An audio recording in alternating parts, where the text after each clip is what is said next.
ஓம் ஜெய் ஸ்ரீரமணாய்.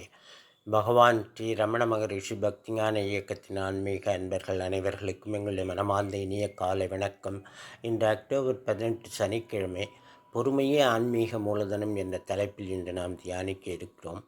கொடுக்கல் வாங்கல் என்பது வியாபாரம். எல்லாமே ஒரு வியாபார தன்மையோடு தான் விளங்குகிறது. ஆன்மீகமும் ஒரு வகையில் வியாபாரமே. ஆனால் இது லாப நஷ்டமில்லாத ஒரு வியாபாரம் என்று சொல்லலாம். மார்ஜின் ஃப்ரீ வியாபாரம், பரிமாற்றம். தனி மனிதனுக்கும் இந்த பிரபஞ்சத்திற்கும் இடையில் இடைவிடாது பரிமாற்றம் நிகழ்ந்து கொண்டிருக்கிறது. இந்த பிரபஞ்சம் பெரிய அண்டம். பிரபஞ்சத்தின் ஒரு அணு தனி மனித பிண்டம். அண்டத்தின் அமைப்பும் பிண்டத்தின் அமைப்பும் அளவில் பெரிது சிறிதே அன்றி தன்மையில் ரெண்டும் ஒன்றே. அண்டத்தில் உள்ளது பிண்டத்தில் இருக்கும் என்று நம் முன்னோர்கள் சொல்லி வைத்துள்ளார்கள்.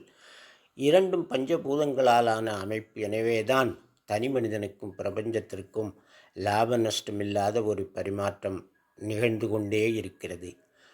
தனி மனிதன் தன்னை யார் என்று உணர்வதே ஆன்மீகத்தின் உச்சம். தானும் இந்த பிரபஞ்சமும் ஒன்றே என்ற ஏக உணர்வை அனுபவபூர்வமாக பெறுவதே ஆன்மீகம். எவ்வாறு ஒரு பெரிய கடல் தன்மை ஒரு துளி கடல் நீரில் பிரதிபலிக்கிறதோ அவ்வாறே பரந்த பிரபஞ்சத்தின் எல்லையற்ற இறைத்தன்மை சீவராசிகளில் பிரதிபலிக்கிறது. மனிதன் அந்த ஈசத்தன்மையை உணர்வதுதான் ஆன்மீகம்.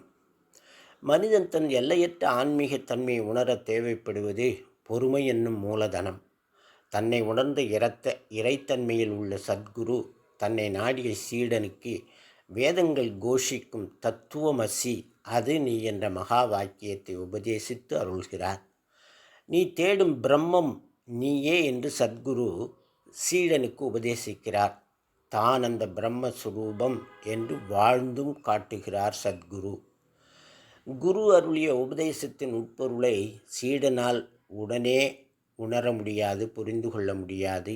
ஏனென்றால் குரு உடல் உணர்வு அற்ற மெய்ஞான நிலையில் விளங்கும் பிரம்மஸ்வரூபம். சீடனோ உடலைத்தான் என்று பாவிக்கும் அஞ்ஞான நிலையில் இருப்பவன். உடல் நான் என்னும் அகந்தை உணர்வு சீடனிடமிருந்து கழன்றாலொழிய குரு உபதேசித்த பிரம்ம நிலையே அவனால் உணர இயலாது. உடல் உணர்வு மறித்து ஈச உணர்வு பெறுவது மனிதன் கடவுளாக உருமாற்றம் பெறும் நிகழ்வு. மனிதன் பரிணாம வளர்ச்சியில் தான் பெற்ற எல்லா விலங்குத்தன்மைகளையும் விட்டொழிக்க பொறுமை தேவை. குருவின் அருட்பார்வை அதன் ஆரம்பம். ஆன்மீக சாதனை என்பதையே ஒரு முரணாக பார்க்க வேண்டியுள்ளது. ஏனென்றால் அத்வைத கோட்பாடான பிரம்மம் ஒன்றே. இரண்டு இருந்தால்தானே சாதனை செய்பவன் செய்யப்படும் பொருள் சாதனை என்று முப்புடிகள் இருக்கும். இருப்பது பிரம்மம் ஒன்றே என்றால் அங்கே சாதனைக்கு அவசியமே இல்லை. எனவேதான் இது ஒரு புரிந்து கொள்ள முடியாத ஒரு விஷயமாக உள்ளது. சீடன் வேதங்கள் கூறும் நிர்குண பிரம்மத்தை குருவாக பாவித்து துவிதமாக பாவித்து பக்தி செலுத்தி அவருடைய திருவடிகளில் தன் அகங்காரத்தை சமர்ப்பித்தால் அவன் பிரம்ம உணர்வை பெறுவான். எனவே சீடனுக்கு சத்குரு உருவமாகவும் அருவமாகவும் தோன்றி அவனே அருவ நிலையில் உள்ள பிரம்மம் என்று உணர்வை ஊட்டுகிறார். இன்று வருமோ நாளைக்கே வருமோ மற்றென்று வருமோ அறியேனும் கோவே துன்றுமல வெம்மாயையற்று வெளிக்குள் வெளிக்கடந்து சும்மா இருக்கும் சுகம் என்று வள்ளலார் சுவாமிகள் பாடியது போல சீடன் எந்த எதிர்பார்ப்பும் இல்லாமல் நான் என்ற அகங்காரமும் எனது என்ற மமகாரமுமான மாயை தன்னை விட்டு அகன்று சும்மா இருக்கும் நிலையான பிரம்ம நிலை சித்திக்கும் வரை பொறுமை பொறுமை என்ற ஆயுதத்தின் துணையோடு காத்திருக்க வேண்டும். எனவே காலதேச பரிமாணமற்று குரு உபதேசித்து அருளிய அது நீ என்ற பொருளே சாதகனுடைய முடிவான குறிக்கோளாக கொண்டு சிரத்தையுடனும் விடாமுயற்சியுடனும் பயிற்சியை தொடர்ந்தால் சீடன் இலக்கை நிச்சயமாக அடைவான். உண்மையில் இலக்கு என்றோ அதை அடைய வேண்டுமென்றோ ஒன்றும் இல்லை.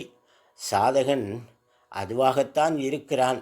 அதை அதுதான் என்று புரிந்து கொள்ளவே இந்த சாதனைகள் எல்லாம்.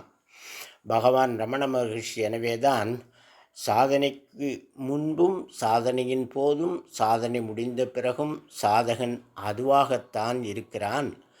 புதிதாக அதை அடைந்ததாக கருதக்கூடாது என்று உபதேசித்து அருள்கிறார். ஓம் தத் சத். நாளை வேறொரு தலைப்பில் தியானிக்கலாம் அன்பர்களே. வணக்கம், நன்றி.